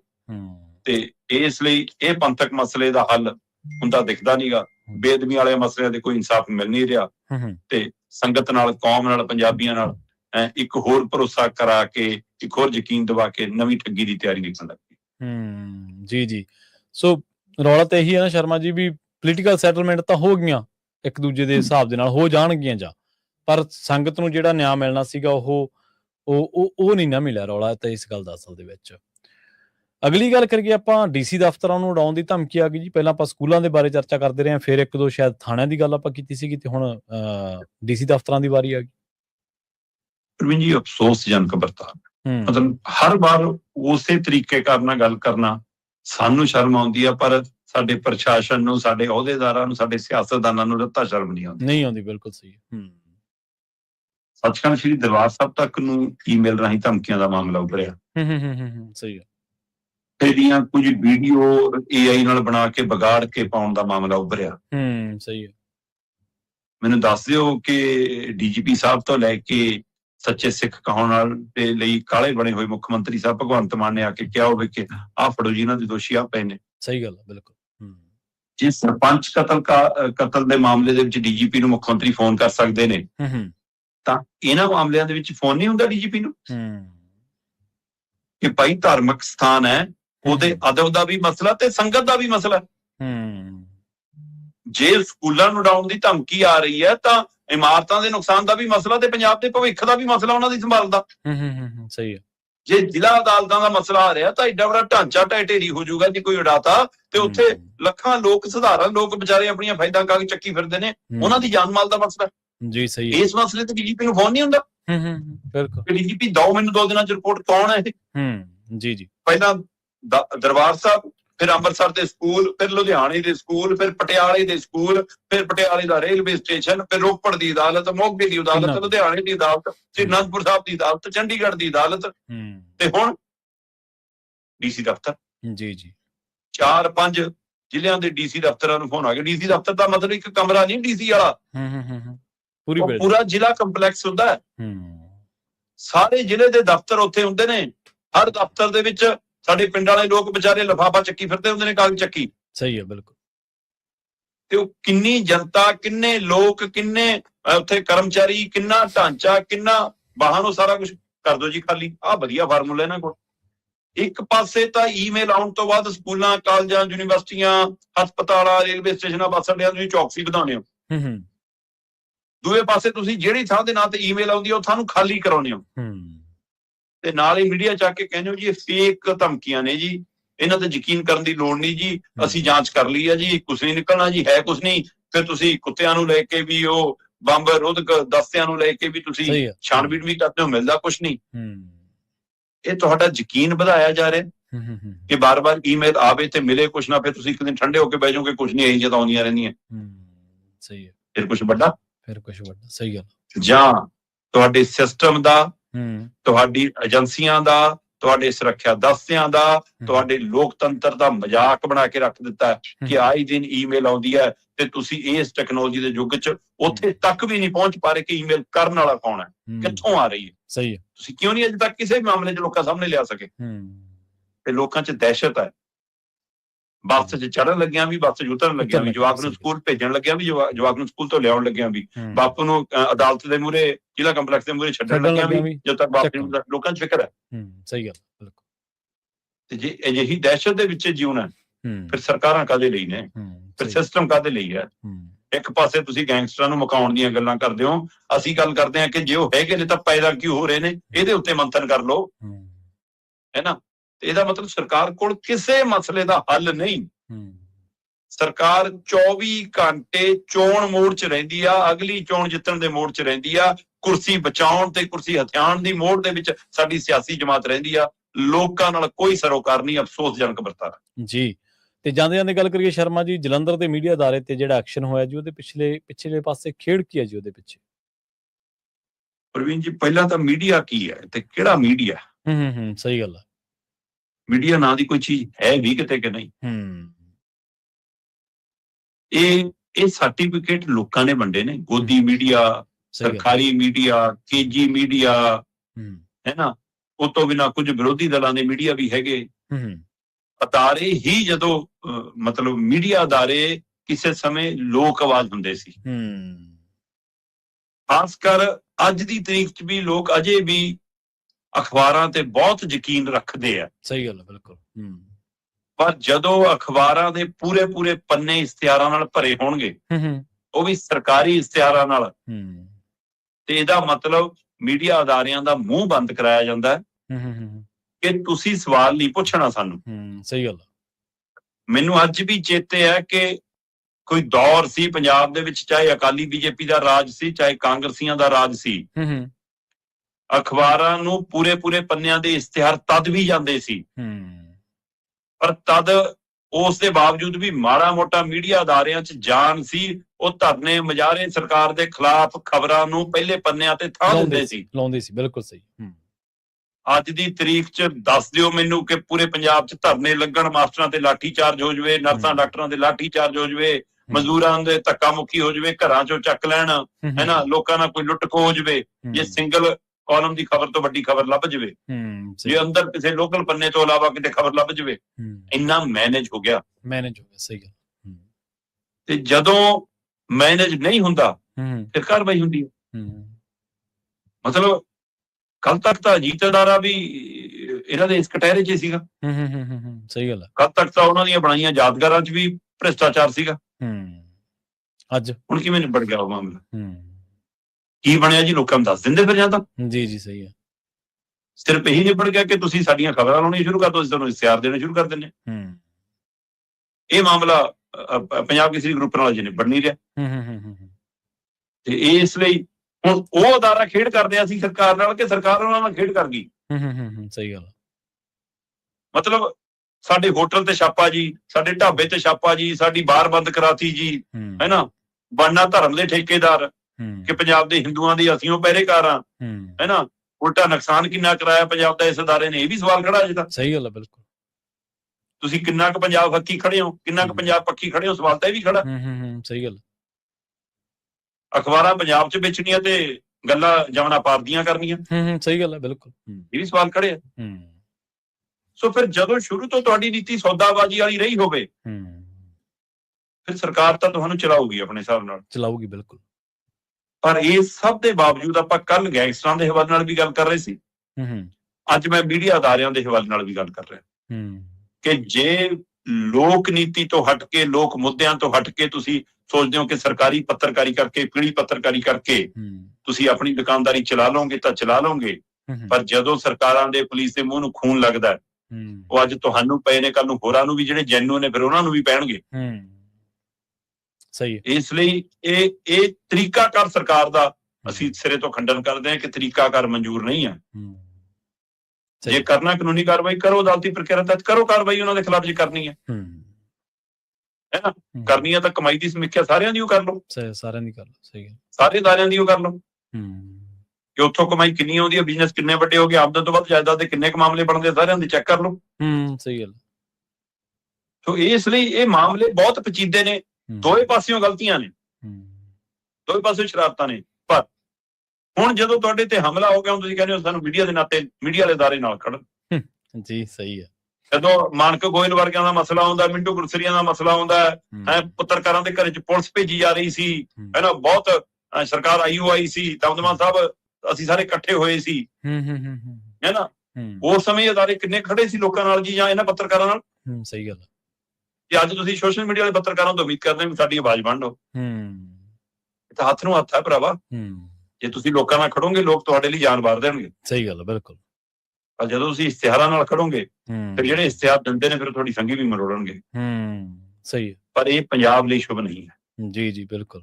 ਵੀ ਅੱਜ ਪੰਜਾਬ ਕੇਸਰੀ ਅਦਾਰੇ ਨਾਲ ਧੱਕਾ, ਤਾਂ ਕੱਲ ਨੂੰ ਕਿਸੇ ਹੋਰ ਅਦਾਰੇ ਨਾਲ ਧੱਕਾ ਹੋਊਗਾ, ਜਿਹੜਾ ਜੈਨੂਇਨ ਲੋਕਾਂ ਦੀ ਗੱਲ ਕਰਨਾ, ਉਹਦੇ ਨਾਲ ਤਾਂ ਫਿਰ ਜਮਾਂ ਹੀ ਧੱਕਾ ਕਰਨਗੇ। ਇਸ ਲਈ ਮੀਡੀਆ ਨਾਲ ਵਧੀਕੀ ਦੀ ਅਸੀਂ ਖੰਡਨ ਕਰਦੇ ਹਾਂ, ਪਰ ਅੰਦਰ ਝਾਤ ਮੀਡੀਆ ਨੂੰ ਮਾਰਨ ਦੀ ਲੋੜ ਹੈ ਕਿ ਤੁਸੀਂ ਲੋਕਾਂ ਦਾ ਮੀਡੀਆ ਹੋ ਕਿ ਨਹੀਂ। ਹਾਂ, ਮੀਡੀਆ ਦੀ ਵੀ ਪਰਿਭਾਸ਼ਾ ਤੈਅ ਕਰਨ ਦਾ ਵੇਲਾ ਨਾ, ਮੀਡੀਆ ਵੀ ਕਿਹੜਾ ਮੀਡੀਆ। ਹੁਣ ਜਿਵੇਂ ਤੁਸੀਂ ਗੱਲ ਕੀਤੀ ਹੈ, ਨਾ ਧਰਨਿਆਂ ਦੀ ਖਬਰ, ਨਾ ਕੋਈ ਕਿਸਾਨੀ ਅੰਦੋਲਨ ਦੀ ਖਬਰ, ਇਹਨਾਂ ਦੀ ਕਦੇ ਵੀ ਕਿਸੇ ਵੀ ਖਬਰ ਦੇ ਵਿੱਚ ਕਦੇ ਪੰਜਾਬ ਦੀ ਕਿਸੇ ਸੰਪਾਦਕੀ ਲਿਖੀ ਹੋਵੇ, ਪੰਜਾਬ ਦੇ ਪਾਣੀ ਦੇ ਉੱਤੇ, ਰਾਜਧਾਨੀ ਦੇ ਉੱਤੇ, ਕਦੇ ਵੀ ਕੋਈ ਇੱਕ ਸ਼ਬਦ ਵੀ ਪੰਜਾਬ ਪੱਖੀ ਲਿਖਿਆ ਹੋਵੇ ਤਾਂ ਮੈਂ ਕਹਿਣਾ ਗਰੰਟੀ ਹੈ। ਪਰ ਫਿਰ ਵੀ ਆਪਾਂ ਕਹਿਣਾ ਕਿ ਜ਼ਬਰ ਹੀ ਹੈ, ਜ਼ੁਲਮ ਹੀ ਹੈ, ਭਾਵੇਂ ਕਿਸੇ ਵੈਰੀ ਦੁਸ਼ਮਣ ਤੇ ਵੀ ਕਿਉਂ ਨਾ ਹੁੰਦਾ ਹੋਵੇ। ਗੱਲ ਸਹੀ ਹੈ। ਜਦੋਂ ਦੂਜਿਆਂ ਦੇ ਉੱਤੇ ਜ਼ੁਲਮ ਹੋ ਰਿਹਾ ਸੀ, ਆਮ ਘਰਾਂ ਦੇ ਧੀਆਂ ਪੁੱਤ ਜਿਹੜੇ ਮਾੜੇ ਮੋਟੇ ਸਾਧਨਾਂ ਦੇ ਮਾਲਕ ਨੇ ਪਰ ਬੋਲ ਰਹੇ ਨੇ, ਉਹਨਾਂ ਬਾਰੇ ਨਹੀਂ ਜ਼ਬਾਨ ਇਹਨਾਂ ਦੀ ਖੁੱਲਦੀ, ਉਹਨਾਂ ਬਾਰੇ ਕੋਈ ਸੰਪਾਦਕੀ ਨਹੀਂ, ਕੋਈ ਖਬਰ ਨਹੀਂ, ਕਿਰਤੀਆਂ ਬਾਰੇ ਕੁਛ ਨਹੀਂ, ਕੁਛ ਹੋਰ ਲੋਕਾਂ ਬਾਰੇ ਨਹੀਂ। ਉਦੋਂ ਸਰਕਾਰ ਦੇ ਪੁੱਤ ਬਣੇ ਰਹਿਣਾ, ਤੇ ਜਦੋਂ ਆਪਦੇ ਤੇ ਕਸ਼ਟ ਪੈ ਗਿਆ ਉਦੋਂ ਜੀ ਮੀਡੀਆ ਨੂੰ ਬਚਾਓ। ਕਿਹੜੇ ਮੀਡੀਆ ਨੂੰ ਬਚਾਓ? ਦਰਬਾਰੀ ਮੀਡੀਆ ਨੂੰ ਬਚਾਓ। ਪਰ ਅਸੀਂ ਕਹਿਣਾ ਕਿ ਜੇ ਕਿਸੇ ਤੇ ਗਲਤ ਕਾਰਵਾਈ ਹੁੰਦੀ ਹੈ, ਜੇ ਕਿਸੇ ਤੇ ਨਜਾਇਜ਼ ਹੈ, ਤੇ ਚਾਹੇ ਕਿਸੇ ਤਸਕਰ ਤੇ ਵੀ ਹੋ ਰਹੀ ਹੈ, ਉਹਦਾ ਘਰ ਢਹਿ ਰਿਹਾ, ਤਾਂ ਉਹਦੇ ਬੱਚਿਆਂ ਦਾ ਕੋਈ ਕਸੂਰ ਨਹੀਂਗਾ। ਤਸਕਰ ਨੂੰ ਫੜੋ, ਉਹਨੂੰ ਸਜ਼ਾਵਾਂ ਦਵਾਓ, ਉਹਨੂੰ ਅਦਾਲਤ 'ਚ ਸਜ਼ਾ ਦਵਾਓ, ਉਹਨੂੰ ਜੇਲ੍ਹ 'ਚ ਧੱਕੋ। ਜਵਾਕਾਂ ਦੇ ਸਿਰ ਤੋਂ ਛੱਤ ਕਿਉਂ ਚੱਕ ਰਹੇ ਹੋ ਤੁਸੀਂ? ਅਸੀਂ ਤਾਂ ਇੱਥੋਂ ਤੱਕ ਇਹੀ ਮਾਮਲਾ ਤਾਂ 84 'ਚ ਸੀਗਾ। 84 ਸੀਗਾ, ਬਿਲਕੁਲ। ਜੇ ਤੁਸੀਂ ਕਹਿੰਦੇ ਹੋ ਜੀ ਕਿ ਹਾਂ ਮੁੰਡਾ ਜੀ ਇਹ ਖੜਕੂ ਨਹੀਂ ਜੀ, ਤਾਂ ਅੱਤਵਾਦੀ ਹੈ ਜੀ ਸਰਕਾਰ ਦੀ ਨਜ਼ਰ 'ਚ, ਫਿਰ ਉਹਦੇ ਪਰਿਵਾਰ ਨਾਲ ਧੱਕਾ ਕਰਨ ਕਿਉਂ ਚਲੇ ਗਏ? ਉਸ ਸਮੇਂ ਅਸੀਂ ਮਨੁੱਖੀ ਅਧਿਕਾਰਾਂ ਦੀ ਗੱਲ ਕਰਦੇ ਸੀ, ਅੱਜ ਅਕਾਲੀ ਦਲ ਵੀ ਕਹਿੰਦਾ ਉਹੀ ਕੁਝ ਕਰੋ ਜੀ, ਇਹੀ ਕੁਝ ਕਰੋ ਜੀ। ਬਿਲਕੁਲ। ਨਾਲੇ ਪੁਲਸੀਆ ਥੋੜ੍ਹਾ ਤੈਅ ਕਰੂਗਾ ਵੀ ਉਹਨੂੰ ਮਾਰਨਾ ਕਿ ਜਿਉਂਦਾ ਰੱਖਣਾ ਹੈ। ਉਹਦਾ ਤੁਸੀਂ ਕੇਸ ਤਿਆਰ ਕਰੋ, ਅਦਾਲਤ 'ਚ ਜਾਓ, ਅਦਾਲਤ ਦੇਖੂਗੀ, ਬਰੀ ਕਰੂਗੀ, ਜੇਲ੍ਹ 'ਚ ਰੱਖਣਾ ਕੀ ਕਰਨਾ। ਤੁਸੀਂ ਥੋੜ੍ਹਾ ਤੈਅ ਕਰੋਗੇ, ਤੁਹਾਡੀ ਰਫਲ ਦੀ ਗੋਲੀ ਥੋੜ੍ਹਾ ਤੈਅ ਕਰੂਗੀ ਜੀ। ਸ਼ਰਮਾ ਜੀ, ਇਹਨਾਂ ਖਾਸ ਖਬਰਾਂ ਤੇ ਖਾਸ ਜਾਣਕਾਰੀਆਂ ਦੇ ਲਈ ਤੁਹਾਡਾ ਬਹੁਤ ਧੰਨਵਾਦ ਜੀ। ਸਤਿ ਸ਼੍ਰੀ ਅਕਾਲ। ਪ੍ਰੋਗਰਾਮ ਖਬਰ ਤੇ ਨਜ਼ਰ ਨੂੰ ਆਪਾਂ ਇੱਥੇ ਹੀ ਸਮਾਪਤ ਕਰਾਂਗੇ। ਤੁਹਾਡਾ ਸਾਰਿਆਂ ਦਾ ਵੀ ਬਹੁਤ ਧੰਨਵਾਦ। ਸਤਿ ਸ਼੍ਰੀ ਅਕਾਲ। ਇਸੇ ਤਰ੍ਹਾਂ ਜੁੜੇ ਰਹੋ ਪੰਜਾਬੀ ਰੇਡੀਓ USA ਦੇ ਨਾਲ।